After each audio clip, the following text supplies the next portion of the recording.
Imagine waking up and realizing that everything you've been taught about happiness was meant to make you strong. It was meant to keep you comfortable. From the earliest years, you were told to seek peace, pleasure, approval. To avoid pain. To chase what feels good, to be happy. But Friedrich Nietzsche, philosopher, poet, and heretic of modern thought, offered a darker truth. You were not made for happiness. You were made to become powerful. Not in the worldly sense, money, fame, control, but in the deeper sense, power as the fullness of your becoming. Power as the ability to shape yourself through pain, through chaos, through conflict. And yet, most of us run from that very path. We build lives around avoiding discomfort. We choose the safe route. We hide from inner struggle. We numb what we cannot control. But Nietzsche saw this for what it is, a quiet death of the soul. He writes, "He who has a why to live for can bear almost anyhow. Meaning is not found in pleasure. It is forged through purpose, through the tension of growth. And growth is never comfortable, because to become something more, you must first endure the tearing of what you were." But society doesn't reward this. It celebrates contentment. It preaches self-care. It sells you the idea that the goal of life is to feel good, and yet you don't, because something deeper inside you knows this isn't it. There is a hunger inside you that no pleasure can satisfy, a restlessness that no external success can silence. That hunger, Nietzsche would say, is your will to power. Not domination over others, but mastery of yourself. But here's the tragedy. Most people never allow it to fully awaken. They mistake anxiety for weakness. They see struggle as failure. They run from the very process that was meant to make them whole. Nietzsche called this the great lie of comfort culture, because the avoidance of pain is the avoidance of transformation, and without transformation, you remain a shadow of who you could become. So ask yourself, what parts of you have been softened for the sake of fitting in? What instincts have you silenced to stay safe? What truths have you buried edges to be accepted? Because if your life is built on avoiding discomfort, then your life is built on fear, and fear will never give you freedom. Nietzsche challenges us to turn toward the fire, not away from it. To see suffering not as a curse, but as a crucible. To see struggle not as failure, but as fuel. This is the beginning of the path to power, and in the next part, we'll go deeper into why happiness, as you've been sold, is often the very thing that keeps you from becoming who you are. Because here's the hidden truth. Happiness is a byproduct, not a purpose. It emerges when you are aligned with your deepest values, when your life is in rhythm with your transformation. But chase it directly, and it slips through your fingers. Nietzsche called this the sickness of modernity. This blind pursuit of contentment as if comfort were the highest human goal. But comfort can become a cage. The more you seek to feel good, the less capable you become of enduring what is real. And what is real? Pain, loss, conflict, change, becoming. These are not errors in life, they are life. The fire you are avoiding is the very fire that could forge your soul. Nietzsche was not trying to make you suffer. He was trying to wake you up. He was trying to tell you that inside you lives a version of yourself you've never met, stronger, wiser, more dangerous and more alive. But that version won't come from being comfortable. It comes from confrontation. From choosing growth over ease, meaning over numbness. Courage over comfort. The will to power, this deep, ancient drive inside you, wants more than happiness. It wants wholeness, and to become whole, you will have to suffer, not endlessly. Not without purpose, but intentionally. You will have to step into the unknown. You will have to face your limits. You will have to rebuild the self that was shaped by fear. And every time you choose to stay awake in your pain, you reclaim a piece of your strength. So if you feel lost, if you feel restless, if you feel like life should be more than this, you're not broken. You're awakening. And in that awakening is the beginning of power. Because maybe the goal was never happiness. Maybe the goal was to become someone so strong, so rooted, so transformed that happiness is no longer something you chase, but something you carry. Even in the dark, especially there, most people say they want to be happy. But what they really want is to feel nothing painful, ever. They want to remove discomfort, erase doubt, eliminate anxiety. But life doesn't work like that. And neither does growth. Nietzsche saw that what people call happiness is often just avoidance in disguise. We crave comfort not because it fulfills us, but because it sedates us. Because it allows us to escape each very thing that could make us whole, the confrontation with ourselves. We fill our time with noise. We chase pleasure like a drug. We build lives that look normal, while quietly rotting underneath. Nietzsche called this the herd instinct. the human tendency to conform, to follow the crowd, to adopt the values of the mass without ever questioning their meaning. And here's the problem. The herd is not designed to make you strong. It is designed to make you obedient. Obedient to systems, to norms, to comforts that keep you from evolving. Because transformation is dangerous to the status quo. A person who thinks for themselves is harder to control. A person who faces pain directly cannot be bribed with convenience. And so you were told, be happy, don't question, stay small. But Nietzsche saw through this. He didn't believe in happiness as the highest goal. He believed in becoming in becoming someone worthy of your suffering. Because if suffering is inevitable, and it is, then the only choice is whether it destroys you or forges you. The pursuit of happiness asks, how do I feel better? But the will to power asks, what can I become through this? And that question changes everything. It takes your pain out of victimhood and places it into meaning. Suddenly, the heartbreak wasn't for nothing. The failure wasn't meaningless. The darkness becomes a doorway. But most people won't take that path. They'll choose distraction over discipline, comfort over confrontation, numbing over naming their fear, because happiness, as marketed to you, is easy to sell. It's digestible. Safe. Quick. But Nietzsche didn't want you to feel safe. He wanted you to feel awake. And waking up is violent. It breaks illusions. It tears the skin off your borrowed identity. Because most of what you call you was never chosen. It was inherited, imposed, assembled from fragments of other people's expectations. But your true self, it waits beneath the rubble.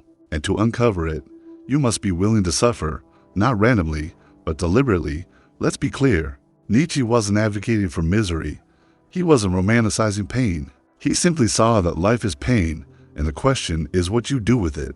You can run, or you can rise. Most people run. They build lives so full of distraction they never sit still long enough to feel the truth of themselves. And when the truth surfaces, through anxiety, depression, emptiness, they medicate it, spiritualize it, suppress it. But Nietzsche would say, what if that pain is not a symptom to silence, but a signal to follow? What if your unhappiness is trying to lead you toward truth? Because transformation doesn't happen in light. It begins in the dark. In the moments when everything falls apart, when nothing makes sense, when the old self dies, but the new self hasn't yet emerged. That space is terrifying. It's also sacred. Nietzsche believed in the Übermensch, the one who rises beyond good and evil, beyond societal definitions, beyond the herd. Not a perfect person, but an awakened one. Someone who does not run from life, but reshapes it. But to reach that, you must suffer honestly. You must let go of the belief that happiness is your reward and see that power is your birthright. Because every moment you face discomfort with courage, you grow, not because you fixed everything, but because you refuse to abandon yourself. That's the hidden power, not in avoiding the fire, but in walking through it without flinching. So ask yourself, are you chasing happiness or are you chasing meaning? One will make you feel good for a moment. The other will change your life forever. Because here's the truth most won't tell you. You don't need more pleasure. You need more purpose. You don't need to feel better. You need to become braver. And you don't need happiness handed to you. You need to earn your power by walking the path no one else will. That is where your real self lies. Not behind a smile, but behind the fire. You're ready for it. What does it mean to become powerful? Not in the way the world teaches, not through control, status, or domination. But in the Nietzschean sense, too. Become powerful means to becometh one who can transform pain into purpose. It means to alchemize suffering into something sacred. Nietzsche didn't see pain as the end. He saw it as the beginning, the fire that burns away the falseness so the true can emerge. One must still have chaos in oneself to be able to give birth to a dancing star. This is one of his most quoted lines, but most people don't feel what it really means. Chaos isn't just confusion. It's the dismantling of everything you believed about yourself. It's the shattering of borrowed values. It's the uncomfortable process of becoming unrecognizable, who you used to be. And here's the paradox. You can only find true order after you've allowed yourself to fall apart. This is the path of becoming, not a straight line, not a checklist. Not something you post about. It's quiet. Personal. Violent. Sometimes. It doesn't always look like growth. It often looks like loss. But Nietzsche knew you cannot become who you are until you let go of who you were. Most people resist this. They cling to old roles, old titles, old versions of self that once felt safe, but now act like chains. because becoming powerful requires you to step into the unknown. And the unknown is terrifying. It means admitting that you don't have it all figured out, that your past was never the full story, that you are still becoming, still unfolding. But that admission is the first act of true power. It means you're not hiding anymore. It means you've stopped pretending that ease is strength or that peace is found in avoiding pain. You understand now, real strength comes from the fire. Not from the absence of pain, but from having passed through it and chosen to keep walking. And that's what Nietzsche demanded. Not perfection. Not even clarity, but courage. Courage to confront your own inner abyss. Courage to look at your pain without flinching. Courage to stop asking the world to fix you and to start rebuilding yourself from within. Because here's what Nietzsche saw so clearly: you are not a victim of your suffering. You are a sculptor, and suffering is your raw material. Most people waste their suffering. They numb it. They resent it. They blame it on others. But what if your suffering was actually an invitation? What if your darkest moment was the doorway to your most powerful transformation? Nietzsche would say, let it break you, but don't stay broken.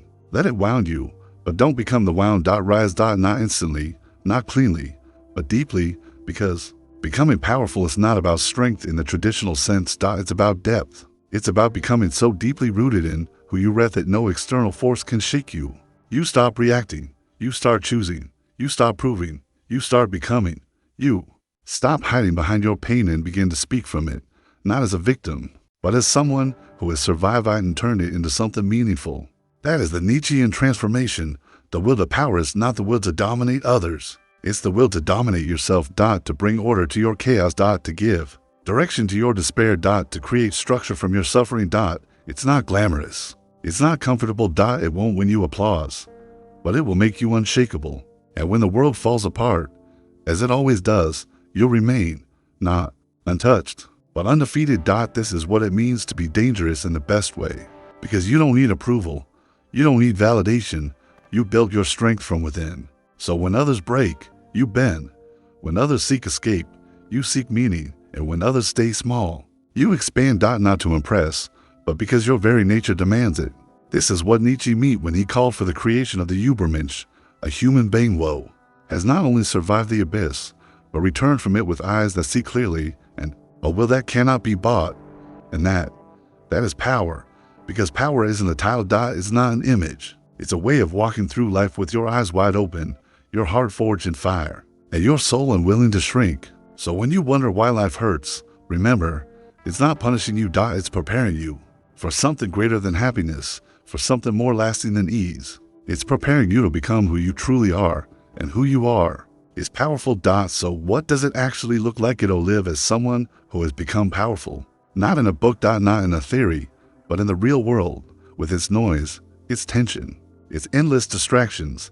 Nietzsche's idea of transformation was never meant to stay in the abstract. It was meant to be lived. In the way you walk. In the way you choose. In the way you refuse to betray yourself, even when it's easier. To live with power, in his view, it's to live from your own values, not borrowed ones. It's to speak when it matters and remain silent when it doesn't. It's to endure misunderstanding to shrinking, to be seen wrongly and remain right with yourself. Because once you've built yourself from pain, you stop needing permission to exist. You're not swayed by likes, by opinions, by shallow markers of success. You know what matters. And more importantly, you know who you are. That clarity is power. Because most people are chasing everything while avoiding themselves.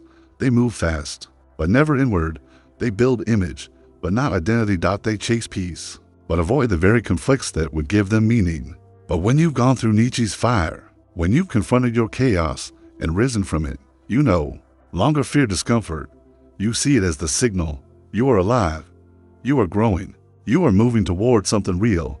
And from that place, your choices shift. You stop reacting. You begin responding. You don't live on autopilot. You pause. You reflect. You ask, is this aligned with who I'm becoming? Not, does this make me feel good? But, does this make me grow? This change is radical. It turns life into a practice, a ritual, a forge. You stop wasting your energy trying to control others. You focus instead on mastering yourself. And the irony is, the more you do that, the more others begin to feel your presence. You don't need to announce your transformation. It speaks through your eyes, your posture. Your decisions, It's the quiet confidence of someone who has walked through hell and returned with nothing to prove. Nietzsche's ideal wasn't someone perfect. It was someone courageous, someone who chooses self-overcoming again and again, even when no one is watching, especially then. And that's the final step of this journey, to make your life your art, to craft yourself not into who others want, but into who you were meant to become before the world told you to play small.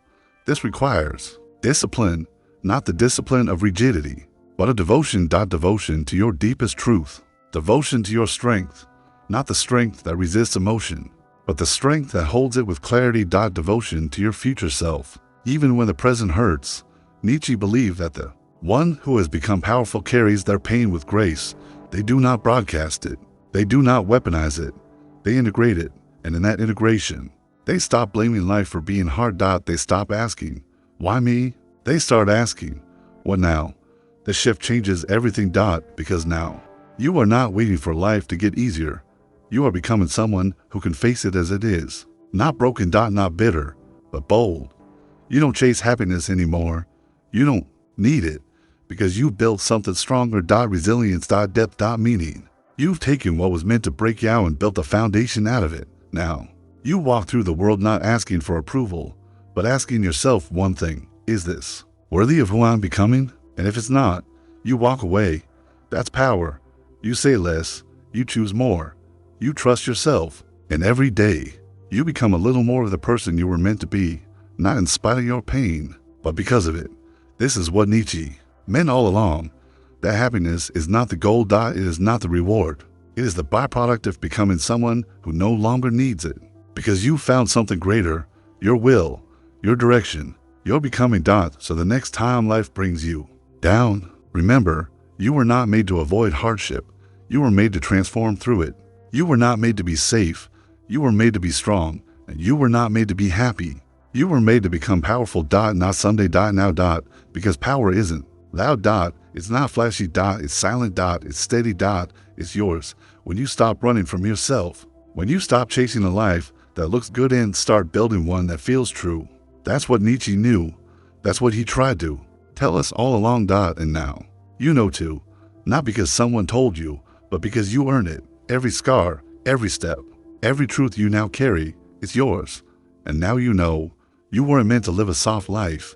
You were meant to rise from fire. And become unstoppable.